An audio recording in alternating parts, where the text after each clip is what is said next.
Fala pessoal, mais um vídeo aqui para o canal. Olha só, Netanyahu visita área destruída e dispara: o Irã pagará um preço alto. O primeiro-ministro de Israel, Benjamin Netanyahu, visitou neste domingo a cidade de Bat Yam, no sul de Tel Aviv, atingida por bombardeios recentes.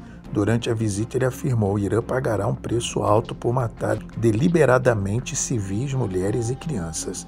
A declaração aumenta a tensão no Oriente Médio após novos ataques atribuídos ao Irã. Israel estuda novas medidas em resposta, enquanto cresce o temor de uma escalada no conflito. Vamos acompanhar aí o Netanyahu falando. אנחנו פה כי אנחנו במערכה קיומית שהיום מובנת לכל אזרחי ישראל. תחשבו מה יקרה אם לאיראן יהיה נשק אטומי להנחית על ערי ישראל. תחשבו מה יקרה אם לאיראן היה 20,000 טילים כאלה, לא אחד, 20,000 כאלה. זה איום קיומי על ישראל. ולכן יצאנו למלחמת הצלה נגד איום השמדה כפול, ואנחנו עושים את זה באון.